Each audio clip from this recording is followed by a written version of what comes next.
একটা গল্প বলি, হাদিস না। এক ভিক্ষুক এক বাড়িতে ভিক্ষা করতে গেছে। গেটের কাছে একটা কুকুর বসা। তো ভিক্ষুক ভিতরে ঢুকে বলতেছে, আজকে 3 দিন কিছু খাই নাই, আমাকে খাবার দেন। বাড়ির মালিক তাকে 3টা রুটি দিছে। বলেন, এটা কিন্তু হাদিস না, আবার ফেস লাগায়েন না, এটা হাদিস না, এটা একটা গল্প, নিতান্তই গল্প। কয়টা রুটি দিছে? 3টা রুটি নিয়ে ভিক্ষুক যখন গেটের বাইরে আসছে, কুকুর সেটা দেখছে। কুকুর দেখার পরে এবার কুকুর ওই ভিক্ষুককে আটকাইছে, রুটি নিয়ে যাইতে দেয় না। এবার বেচারা ভিক্ষুক বলতেছে, তোর মালিক আমারে রুটি দিছে 3টা, আমার রুটি লাগে 7টা। রুটি দিছে কয়টা? কিন্তু তোর মালিক দিছে কয়টা? কিছু কিছু ভিক্ষুক আছে ভিক্ষা দিয়ে খুশি করা, কথা কন না, আছে না? তো তোর মালিক আমারে দিছে 3টা রুটি, আমার খাওয়া লাগে 7টা, তাও তুই আমার রাস্তা আটকাইছ। কুকুর তো নাসুর বান্দা, আটকায় রাখছে। বাধ্য হইয়া কুকুরের হাত থেকে বাঁচার জন্য একটা রুটি দিয়ে দিছে। মনোযোগ আছে আপনাদের? একটা রুটি যখন দিছে, কুকুর থাপ করে রুটিটা খাইছে, সে তাড়াতাড়ি চলে যাচ্ছে, কুকুর দৌড়ে যায় আবার রাস্তা আটকাইছে। এদের কাছে রুটি এখন কয়টা? এবার ভিক্ষুক বলতেছে, তোর মালিক রুটি দিছিল 3টা, তুই খাইয়া লাইলি, আর আমার কাছে আছে কয়টা? আবার হামলা করস। এটা কেমন মানসিকতা? কুকুর কিছুই বলে না, আটকা রাখছে, যাইতে পারবি না, খাওয়ায় যা। কুকুর সামনে সামনে ঘুরে, যাইতে লাগলে সামনে যা আক্রমণ করে। এবার বেচারা বাধ্য হইয়া আরেকটা রুটি দিয়ে দিছে। রুটি গেছে কয়টা? আর কয়টা? হেতে এখন ওই রুটি লিয়ে দৌড় দিছে। হেতে ভাবছে রুটি নিয়ে চোখে, মানে কুকুরের চোখের আড়ালে গিয়ে আমি এটা খাবো। কুকুর তো বুঝেন, আপনি যদি একটা কুকুরের বাচ্চাও লালন পালন করেন, গুমতির ওই পারে দিয়ে আপনি আসেন, আপনি আইসা দেখবেন কুকুর আপনার বাড়িতে। কথা কয় না? আচ্ছা, হ্যাঁ, রুটি এমন কয়টা? এর যেটা দিছে ওইটা খাই আবার দৌড়ে যায় আটকাইছে। এখন ভিক্ষুক মেজাজ গরম করে বলতেছে, তোর তো বিবেক নাই। তোর কি নাই? তোর মালিক আমারে 3টা রুটি দিছিল, তুই 2টা খাইছ, আমার ভাগে কি একটাও হবে না? এত কষ্ট করে ভিক্ষা করলাম, তুই আবার আমার কাছে আইছ হামলা করার জন্য। এটাও দিয়ে দিব নাকি? এটা দিলে আমি খাবোটা কি? গল্প বলতেছে, হাদিস শোনাই নাই, নিতান্ত এই গল্প। এবার কুকুর তাকে বলতেছে, বেটা, আমার মালিক আমারে পচা বাসি খাবার দেয় প্রতিদিন 2 বেলা। কয় বেলা? 2 বেলা। আমি আমার মালিককে কখনো ভুলে যাই না। আমার মালিকের ঘরটা, বাড়িটা আমি পাহারা দেই। 1 সেকেন্ডের জন্য ঘুমাই না, যদিও ঘুমাই মাটিতে আমি আমার কানটা দিয়ে ঘুমাই, যাতে চোর আসলে আমি যেন পাহারা দিতে পারি বাড়িটা। আর আল্লাহ রব্বুল আলামিন তোমাকে সারা জীবন খাওয়ায়, একটা বেলা খাবার নেই, তুমি বাড়িতে আসছো ভিক্ষা করার জন্য।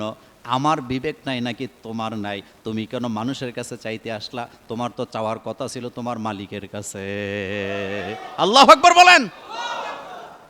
বিবেক কি তোর নাই না আমার নাই? আমার মালিক আমারে পচা বাসি খাবার দেয়, তাও 2 বেলা। আমি আমার মালিকের বাড়ি পাহারা দেই, কানটা মাটিতে দিয়ে রাখি, যাতে করে চোর আসলে আমি যেন টের পাই। আর যেই মালিক তোরে এই বয়স পর্যন্ত খাওয়াইছো, সেই মালিকের কাছে না চাইয়া তুই আরেকজনের মালিকের কাছে চাইতে আসছ, বেটা তোর বিবেক নেই। ঘটনার মধ্যে শিক্ষা আছে।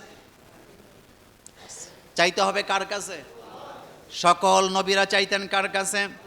রব্বানা আতিনা, পড়েন, রব্বানা আতিনা ফিদ দুনিয়া হাসানাতাও ওয়া ফিল আখিরাতি হাসানা ওয়া কিনা আযাবান নার। আল্লাহ ছাড়া কারো কাছে চাইয়া কোনো লাভ নাই। দেওয়ার মালিককে আল্লাহর কাছে। এটা রমজান শিক্ষা দিয়ে গেছে আমাদেরকে। চাইতে হবে আল্লাহর কাছে। মুসলমানদের কাছে রোজা আসে মার্কেটিং করার জন্য, আফসোস এই জাতির জন্য। ঈদ আসে মার্কেটিং করার জন্য, আফসোস এই জাতির জন্য। রমজান আসছে তাকওয়া শিক্ষা দেওয়ার জন্য, কিন্তু এই রমজানে যখন এমন তাকওয়া দেখি যে সারা রাত মহিলারা বেপরদা হইয়া মার্কেটিং করে, তখন বুঝি এটা তাকওয়া না, এটা নেক্সরতে ধোকা দেওয়ার জন্য তারা আমাদেরকে এগুলো করে। এই বছর ঈদের মিছিল হয়েছে না? কথা কয় না? কি হয়েছে? ঈদে যে মিছিল করছে এটা নিয়ে আমার কোনো আপত্তি নাই, ঈদে যে র্যালি বাইর করছে এটা নিয়ে আমার কোনো আপত্তি নাই, কিন্তু আপত্তিটা অন্য জায়গায়।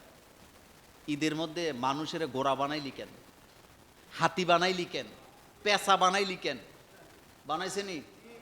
বানাইছেনি? তোরে অধিকার দিছে কে? মুসাফির কখনো জান্নাতে যেতে পারবে না। এই যে ছবি আঁকতেছে, অঙ্কন করতেছে, ডাব্বা দিয়া পেঁচা বানাইতেছে, তারপরে কি কুমির বানাইতেছে, কুকুর বানাইতেছে, শিয়াল বানাইতেছে, হাসরের মাঠে আল্লাহ বলবে এগুলো রু দে। রু কার হুকুম? ফেরাউনের কাছে রু আসেনি? নমরুদের কাছে আসেনি? আবু জাইলের কাছে আসেনি? রুয়ের মালিক কে? আল্লাহ। এটা দুনিয়ার কারো কাছে নাই। পৃথিবীর সকল মানুষ স্বীকার করে, যত বড় সন্ত্রাসী হোক, যত বড় স্বৈর শাসক হোক, একটা কথা স্বীকার করে, মারার ক্ষমতা আমাদের আছে, কিন্তু জীবিত করার ক্ষমতা আমাদের নাই। বাংলাদেশের একজন শিক্ষিত, সুশীল এবং ব্রেনি একজন নেতা ডক্টর শফিকুল ইসলাম মাসুদ ভাই, নাম শুনছেন? কথা আসতে কয়, নাম শুনছেন? ব্রেনটা কেমন বলেন তো? একটা কথা বলি, আমি কেন বলছি এটা জানেন? গতকালকের আগের দিন গাড়িতে বসে বসে ওনার একটা সাক্ষাৎকার দেখতেছিলাম। তিনি বলেছেন তাকে যখন ধরে নিয়ে যাওয়া হয়েছে, ছাদের উপরে উঠাইয়া বলছে আপনার জন্য দুইটা রাস্তা, একটা হলো আপনাকে এখান থেকে ধাক্কা দিয়ে নিচে ফেলে দিব, এটা নথিতে উঠবে যে পালাইতে গিয়া ছাদ থেকে পড়ে মারা গেছে, অথবা আমরা আপনাকে গুলি করে এখানে মেরে ফেলে দিব, এটা নথিতে উঠবে বন্দুক যুদ্ধে মারা গেছে।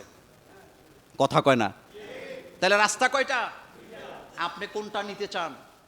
উনি দৃঢ়তার সাথে বলছে দুইটা রাস্তা তো একই, আপনাদের যেটা মনে চায় সেটা করেন। এটা মোমেন। এবার শোনেন, ওইটা আমার বলার উদ্দেশ্য না। তিনি কতটা ব্রেনি হলে একথা বলতে পারে যে আপনি আমাকে ধাক্কা দিয়ে ফেলে দিয়ে বলবেন যে দাওয়া খাইয়া মারা গেছে, তো এটা যেই রাস্তা, আপনি আমাকে গুলি করে মারলা, দুইটা একই রাস্তা, মরা তো ঠিকই আছে, আপনাদের যেটা পছন্দ হয় আপনারা সেটা করেন, আমার কোনো আপত্তি নাই। তাকে তখন বলা হয়েছিল, এই সাক্ষাৎকারে তিনি বলেছেন, এক পর্যায়ে তাকে বলা হয়েছে যে মাসুদ ভাই, আমরা প্রশাসনের লোক, আমাদের হাতে এতটাই ক্ষমতা, আমরা সব করতে পারি, শুধু জীবন দিতে পারি না। তার মানে বোঝা গেছে নব্য ফেরাউনের গোষ্ঠীরাও স্বীকার করছে যে জীবন দেওয়ার ক্ষমতা তাদের, কিন্তু মারার ক্ষমতা তাদের কি? বলেন জীবন কে দেয়? আপনি একটা পিঁপড়াকে মসজিদে বসে টিপ দিয়ে মেরে ফেললেন, আপনি বলেন তো এই পিঁপড়াটা আপনি আর জীবিত করতে পারবেন? এটা জীবিত করতে কাকে লাগবে? আল্লাহকে লাগবে। আপনি মেরে ফেলতেছেন মানে আপনি মৃত্যু দেন না, আপনি তাকে হত্যা করতেছেন। আর আল্লাহ আপনাকে যেটা দিচ্ছে, তুলিজুল লাইলা ফিন নাহার অতুলিজুন নাহারা ফিল লাইলি অতখরিজুল, বলেন অতখরিজুল হাইয়া মিনাল মাইয়িতি অতখরিজুল মাইয়িতা মিনাল হাই। আল্লাহ হত্যা করে না, আল্লাহ মৃত্যু দান করেন, মানে অবস্থানকে আল্লাহ কি করে? পরিবর্তন করে। সুবহানাল্লাহ পড়েন।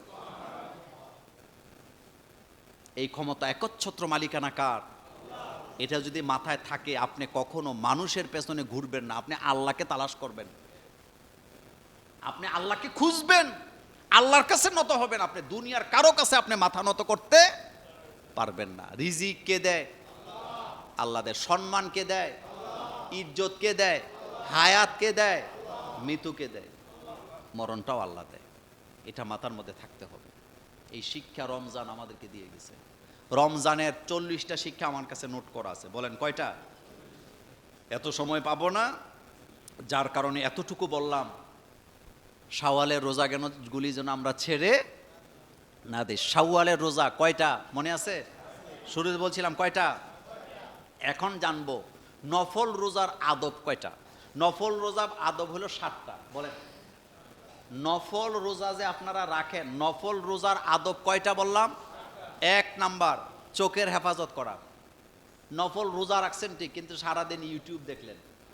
সকালবেলা অনেকে আছে ফজরের নামাজ পড়ে 2-3 ঘন্টা ইউটিউব টিপা শেষ করে দেয়, আসেনি? এটা একটা ফিতনা। নাম্বার 2 জবানের হেফাজত করা। নাম্বার 3 কানের হেফাজত করা। জবানের হেফাজত করা মানে জবান দিয়ে মিথ্যা কথা বলবো না, কাউকে কষ্ট দিব না। কানের হেফাজত মানে বুড়া কিছু শুনবো না। নাম্বার 4 অঙ্গ প্রত্যঙ্গের হেফাজত করা। প্রতিটা অঙ্গ প্রত্যঙ্গের হেফাজত মানে কোনো অঙ্গ যেন গুনার সাথে জড়িত না হয়। 5 নাম্বার সেহেরিতে অল্প খাওয়া। সেহেরিতে কি খাওয়া?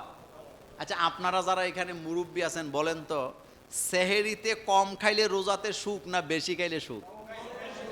কম খাইলে শরীরটা যে একটা সতেজ থাকে, বেশি খেলে এটা আর থাকেনি, থাকে না। এরপরে ইফতারিতে অল্প খাওয়া, এটাও আদব। বলেন ইফতারিতে কি খাওয়া? অল্প খাওয়া। 7 নাম্বার আল্লাহর প্রতি কি থাকা? সন্তুষ্ট থাকা, অনুরাগী থাকা। আল্লাহর প্রতি কি থাকা? আনুগত্যশীল হওয়া। আল্লাহর প্রতি যেন আনুগত্যশীল থাকি। এই 7টা হলো নফল রোজার আদব। আল্লাহ পাক যেন আমাদেরকে কবুল করেন, আমরা বলি আমিন। কয়েকটা প্রশ্ন আসছে।